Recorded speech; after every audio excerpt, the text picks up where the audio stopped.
신박한 초등생활.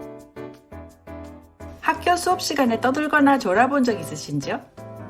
짝꿍과 몰래 속삭이기, 책상이나 교과서에 낙서하기, 꾸벅꾸벅 졸기, 좀 더 나가면 책상 서랍에 몰래 숨겨둔 만화책 힐끔힐끔 보기.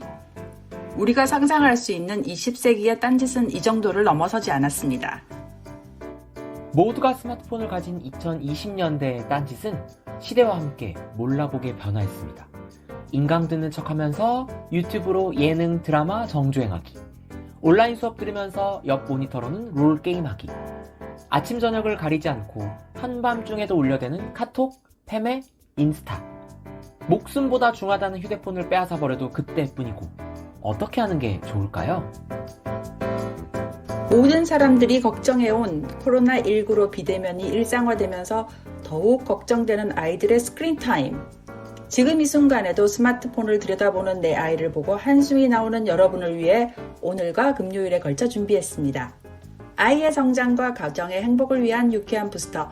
여기는 신박한 초등생활이고요. 오늘은 2021년 1월 13일 수요일입니다.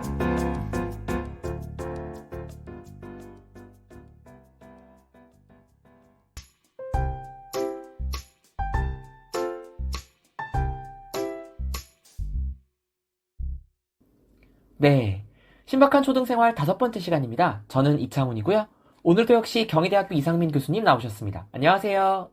네, 안녕하세요.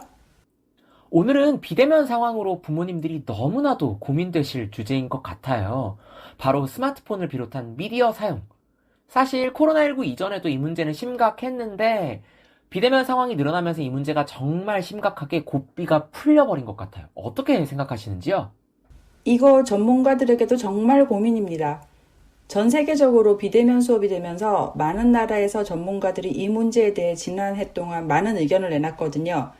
제가 어느 글을 봤더니 미국의 한 유초등 미디어 전문가가 지난 몇 년 동안 아이들의 스크린 타임과 습관에 대해 이야기하기를 집에서 통제와 관리를 엄격하게 하고 일정 시간 이상 못 보게 하라고 특강과 기고문에서 내내 얘기를 했다고 합니다.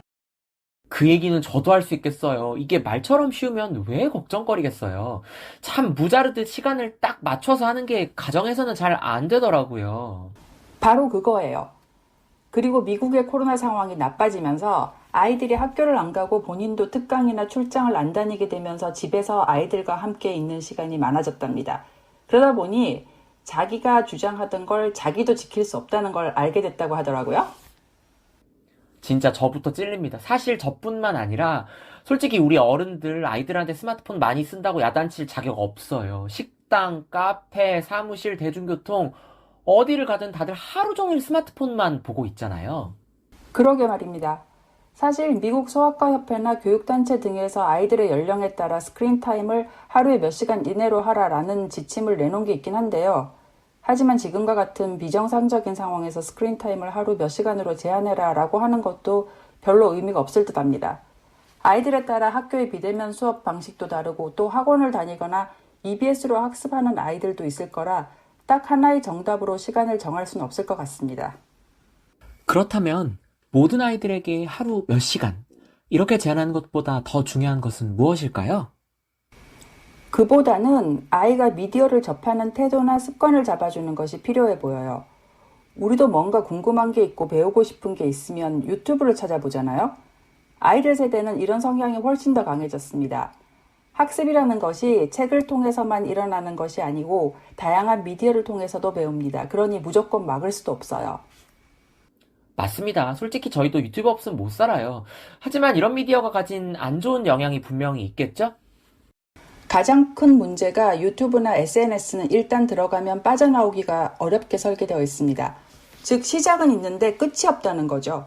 끝이 없기 때문에 우리가 의지로 끝내야 종료인 건데 어른들조차 이 알고리즘에서 벗어나기가 쉽지 않습니다. 아이들은 자기 조절 능력이 떨어지기 때문에 부모가 미디어 시청 시간을 통제할 필요가 있어요. 부모님들이 아이의 학습이나 생활 패턴을 보고 아이와 함께 스크린타임을 정해보세요. 그리고 그 시간을 꼭 지키도록 합니다. 습관을 들일 때 가장 나쁜 게 이랬다 저랬다 하거나 예외를 계속 두거나 조른다고 들어주는 건데 이것만은 꼭 지키도록 해주세요. 시청 시간을 함께 정하고 통제한다. 그리고 일관성 있게 적용하라. 미디어 사용을 위한 가장 중요한 원칙을 함께 알아보았습니다. 정하고 통제하는 것도 중요하지만 현실적으로 집에서 가장 중요한 건 아마 일관성 있게 적용하는 게 아닐까 싶습니다. 그럼 아이들의 스마트폰 사용, 스크린 타임에 대한 좀 더 구체적인 이야기는 금요일에 계속 이어가 보도록 하겠습니다. 여기는 신박한 초등생활이었습니다.